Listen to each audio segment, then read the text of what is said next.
எனக்கு ரொம்ப கஷ்டமா இருக்கு மாமா. நீ என்னையதான் கட்டிக்குவ நினைச்ச, ஆனா இப்ப பார்த்தா உனக்கோ வேற ஒரு பிள்ளைக்கோ கல்யாண ஏற்பாடு நடக்குது. என்னால தாங்கிக்கவே முடியல மாமா. மனசுக்கு ரொம்ப கஷ்டமா இருக்கு மாமா. நீ என்ன கல்யாணம் பண்ணிக்க வாய்ப்பு இல்லையா மாமா? தாமரை, என்ன பேசுற நீ?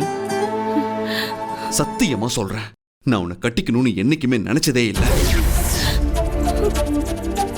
நான் உனக்கு என்னைக்காவது அப்படி ஒரு வாக்கு கொடுத்துருக்கேன்னா சொல்லு. உன்கிட்ட அந்த மாதிரி கல்யாணம் பண்ணிக்கிறேன்னு விளையாட்டு கூட பேசுறதே இல்லை. என்னைக்காவது ஒரு நாள் உன்னை தப்பான பார்வைய பார்த்திருக்கேன்னா சொல்லு. நம்ம வீட்டுல இருக்க பெரியவங்க அப்படி யதார்த்தமா பேசினா கூட நான் உடனே போய் இப்படி எல்லாம் பேசாதீங்க, இதெல்லாம் சரிப்பட்டு வராதுன்னு சொல்லியிருக்கேன். அதனாலதான் நீயா எப்பயாவது கிட்ட வந்து பேசினா கூட நான் விலகிதான் போயிருக்கேன். அப்புறமும் ஏன் இப்படி எல்லாம் என் அத்தையை சொல்லணும், உறவு விட்டு போயிடக்கூடாதுங்கிறதுக்காக அவங்க தான் தேவையில்லாம உன் மனசை இப்படி ஒரு ஆசையை வளர்த்து விட்டுருக்காங்க. இங்க பாரு தாமரை, நீ நான் தூக்கி வளர்த்த பொண்ணு. சின்ன வயசுல இருந்து நம்ம ஒன்னாதான் வளர்ந்துருக்கோம்.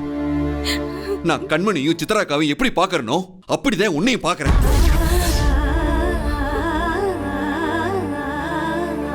என்னைக்குமே நான் உன்னை கல்யாணம் பண்ணிக்கணும்னு நினைச்சதே இல்ல புள்ள.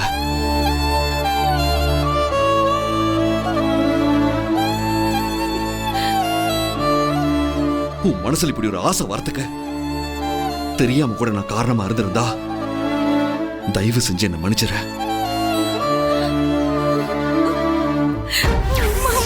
அப்படி சொல்லாத மாமா. என்ன கட்டிக்க மாமா. விடு புள்ள. ரொம்ப பிடிக்கும் மாமா, கட்டிக்க. விடுன்றல்ல. தவறு விடுன்னு சொல்றல்ல. விடு தாமரை, தாமரை, விடு தாமரை. சொல்லு மாமா. விடுன்னு சொல்லிக்கிட்டே இருக்கல்ல. சொல்லு மாமா. ப்ளீஸ் மாமா. மாமா.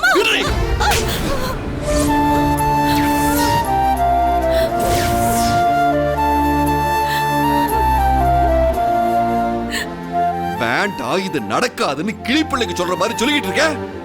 கட்டி பிடிக்கிற ஒரு போட்டா என்ன பழக்கம்? போ, வெளியே போ. வெளியே போன்னு சொல்றேன்ல.